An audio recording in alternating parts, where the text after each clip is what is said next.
right, class. Today we're going to be going on to another standard in your number system unit, our first unit of the year, and we're going to be focusing on least common multiple and greatest common factor. So just to reference a few videos first, you can go to YouTube and watch a prime factorization video. This may help with your understanding of the factoring process and also factoring. So both of these are on YouTube, Math Antics. There's other videos out there. You're not limited to just these two, but they are options for you to improve your understanding of least common multiple and greatest common factor. So let's focus on least common multiple first in our notes.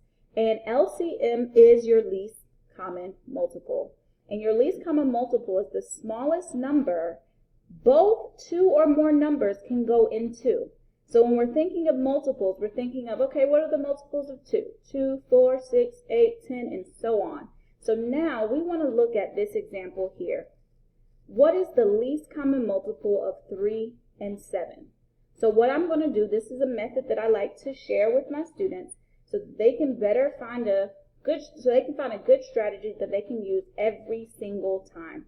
So we write a big M, so go ahead and draw a big M on your piece of paper, and at the top of it, you're going to put the two numbers that you're trying to find your least common multiples for. So let's begin. I have my 3, I have my 7. On this side, I'm going to write my multiples of 3, and on this side, I'm going to write my multiples of 7. So let's get started. So 3, then 3 plus 3 is 6, plus another 3, 9, plus another 3, 12, plus another 3, 15, plus another 3, 18, 21, 24, and 27. And I'll stop there. Those are my multiples of 3. Now let's go over to the other side. What are my multiples of 7? Well, 7 plus 7, we get 14, and then 21, 28, 35, and I'm going to stop there. I could keep going if I wanted to, but I think I found the number that both of these numbers can go into. So the smallest number, so remember, smallest number, both of these numbers can go into. So I see a match, 21 over here and 21 over here. So our least common multiple is 21. So now the question is, how would this relate to a problem that you had to solve? What would you do with a real-world problem that you're dealing with the least common multiple? So let me give you an example. Let's imagine that in every 3 days, you get candy. So candy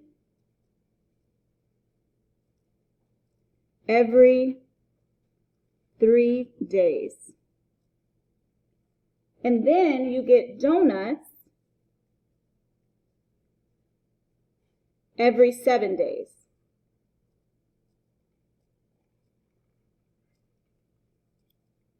So how many days are going to go past and you're going to be able to get both? So how many days for both?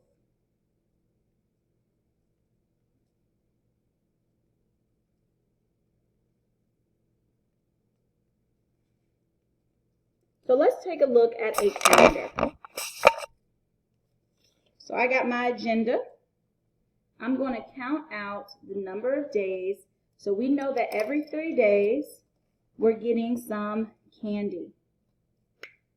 So 1, 2, 3, we're getting some candy. 1, 2, 3, candy. 1, 2, 3, 1, 2, 3, 1, 2, 3, 1, 2, 3, 1, 2, 3. So if our technique was correct to find our least common multiple, we should get on this 21st day both candy and donuts. So now let's count it out. So 1, 2, 3, 4, 5, 6, 7. We're getting some donuts. 1, 2, 3, 4, 5, 6, 7. Some donuts. 1, 2, 3, 4, 5, 6, 7. So we are going to get candy and donuts on the 21st day, and we are able to find that using our method here where we wrote our multiples and we found the smallest number that both of these can go into. All right, now let's continue. Now to greatest common factor.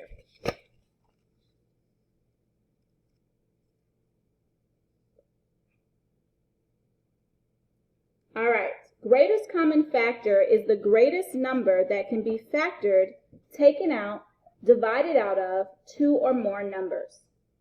So the biggest number that can come out of, for this example, 16 and 24. So now let's try this out. If I'm going to find the number that can be taken out of these two numbers, I need to write down my factors. And when I say factors, I'm talking about the numbers that multiply to get 16 and all the numbers that multiply to get 24. That's where I'll find my greatest common factor. So let's begin. To write my factors of 16, I'm going to need to first start with 1. We know that 1 times 16 is two of our factors.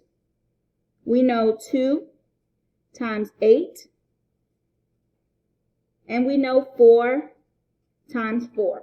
Now I don't need to write 4 twice because that would be redundant. So I'm going to just leave it there one time. Now let's go on to 24. What are my factors of 24? What numbers multiply to give me 24? Well, we know, no brainer, 1 times 24. That's a given. 2 times 12. 3 times 8. And 4 times 6. So I have all of my factors of 24, all of my factors of 16. So now, what is the largest number out of these two factors that can go or be taken out of 16 and 24? So I'm going to circle the number that's the largest, and I see the number that is the largest is 8. So now the question is, when would I use this for a problem? So we said our greatest common factor is 8. So I want you to think of 16 and 24 as a fraction. So if I had the fraction 16 over 24. Well, we need to simplify this fraction. Now, how can I simplify this fraction? I want to divide by my greatest common factor. And our greatest common factor is 8. So I'm going to divide the top and the bottom by 8. Now, 16 divided by 8 is 2. And 24 divided by 8 is 3. Now, these are equivalent fractions, but our simplified fraction is 2 over 3. So I've given you two different methods in finding your greatest common factor and your least common multiple that you can use when you're dealing with problems about these two things. All right? I hope you took good notes. We'll continue in class. All right? Talk to you then.